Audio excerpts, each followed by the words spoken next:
My name is Lillian Feldman-Hill. I am the educator and producer behind Shin Before Sin, which was the 9th grade project-based learning semester project of our 2017-2018 class. We are glad that you have joined us for this semester's journey, and our teens are very excited to give you guys a little insight and help them reflect on what they learned this year, what made our project Jewish, why this is what they chose, and to tell you a little bit about how this project came to be.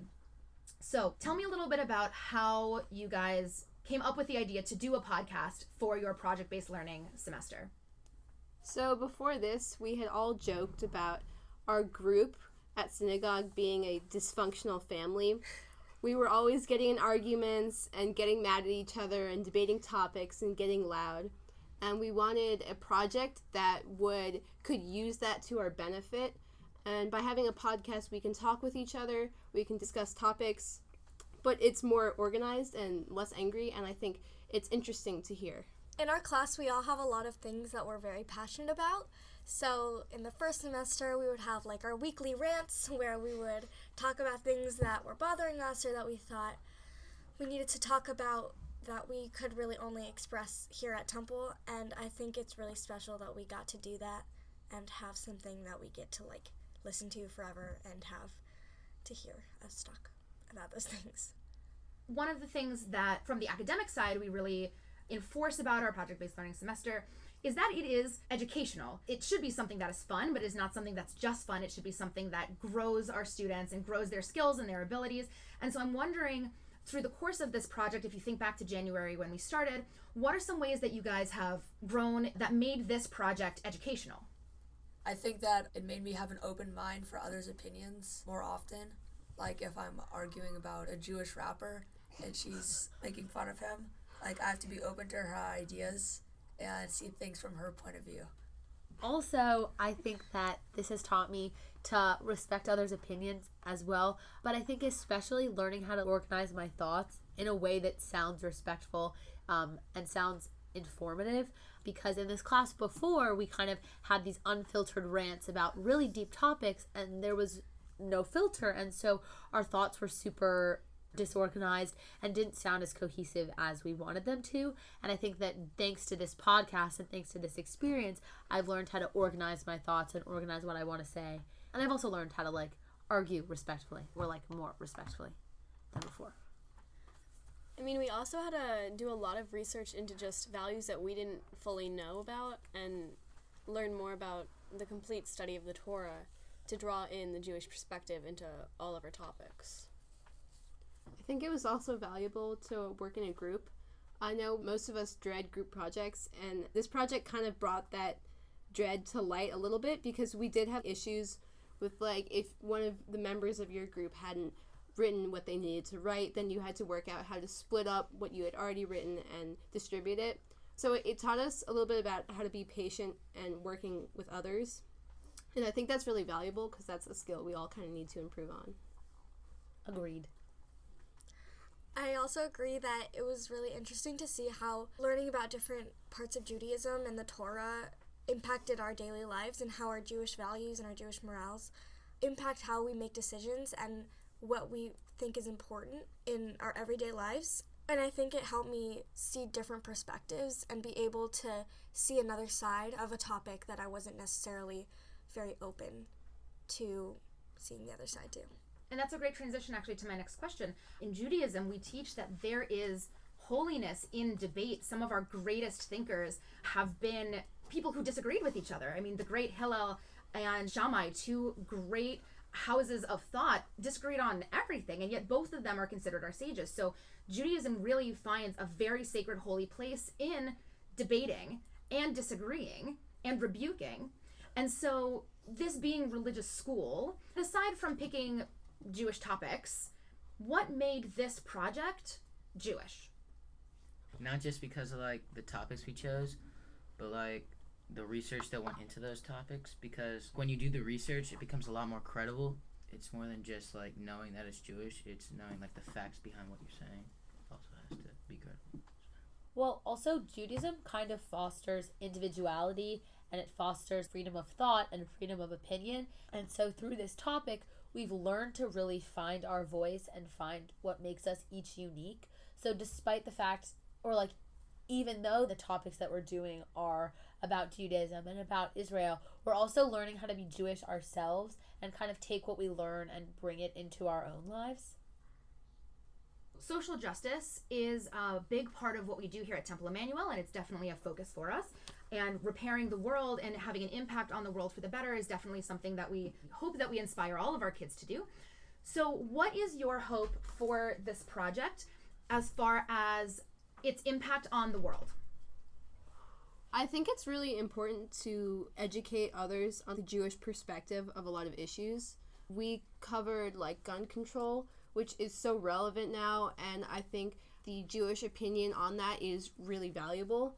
And so through this project, we've gotten some outreach to our Jewish community, but like my hope is one day to the non-Jewish community about what we believe, because I think we have some really great values that should be spread to the world. I think a misconception about religion in general is that all people from one religion think the same way about the same things. And I feel like this project was a model for the fact that even if you belong to the same religion, it doesn't mean that you believe the same things that most of the people in that group think. And I feel like it's really important for other people to know, especially about Judaism, that not everyone in Judaism has the same thoughts and opinions and thinks the same way about every topic we encounter. Definitely. Finally, I want to just open up the floor to our 9th graders to see if you have any last thoughts about this project as we wrap up today, anything you'd like to share with our listeners, or any final reflections that you want to include in our last podcast. I also think that our project not only spread Jewish values, but like some values that everybody shares, because we weren't trying to like make it really biased. We were trying to like make sure that everybody could relate to what we were talking about. I think that it was really impressive how 8 freshmen could come together to make such a cool project, and it really turned out really well. And just things that you can do if you put your mind to it. It's pretty impressive. That's true. Totally agree.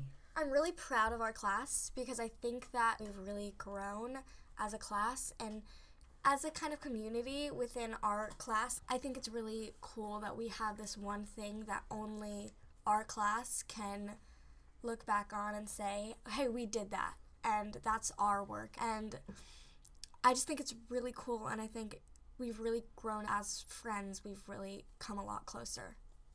I definitely agree with that. I think the podcast was a really valuable experience because we not only educated ourselves, but we educated others. And we didn't just share our opinions, we heard other people's opinions. So we got a better feel for our classmates, and it brought us closer together. And I think it was just a really great experience, not just for like other people, but for us. Also, this podcast has really thrusted us into the idea that we have to work on a schedule and get used to the idea that this is how things work. You can't just like beat around the bush, and how it really pushed us to learn more of what we as a community may not have understood fully, like the rules and the commandments that aren't so often thought about. Going off of what you just said, it also helped us talk about topics that we don't really want to talk about usually. Like some topics like gun control and gun violence, they were like topics that nobody really wants to talk about. And I think it's really important that somebody talks about it. So this project helped us shed light on some of the topics that nobody really wants to talk about. It was also just a really fun and interesting and engaging way to talk about the Torah and the different parts of Judaism. And it was really interesting to me, at least, to see how much being a Jew affects me and like impacts the way I do things and the way I make my decisions and the way I go through life. Because I feel like before this podcast, I didn't take as much time to reflect on my Judaism and what it means to me and what being a Jew means. And I think it's really important that this podcast has kind of given that to me. I think one of the most important things that we, I think as a class want to say is thank you to Lillian. Because this whole thing from like the beginning of upper school, like we've been guided Yeah. by Lillian, and this whole project was made totally possible because of her knowledge of technology and knowledge of Judaism. And so I think it's really important that we all say thank you to Lillian. Thank you, Lillian. Aw, thank you guys. That's very sweet. And I do want to say, as the person who had the immense pleasure of being the teacher for this class, I have rarely been so impressed by the depth of knowledge, by the depth of effort, by the depth of bonding that I saw with this class. And yes, it was difficult to work on a schedule. Yes, it is difficult to work in groups. Yes, it is difficult to talk about tough topics, but not once in an entire semester did this class waver. Did they second guess themselves? Did they not make it work? They have been on top of it since the start, and it goes to show what incredible things not so young people can create when their heart and their minds are in the right place. And it's been a real pleasure to see your hearts and your minds being in this space together. So from the bottom of my heart, congratulations on an immensely successul project. Thank you. Yeah, All so right. thank you so much for listening to Shin Before Sin. We've had such a blast making this podcast for you. All right. Woo!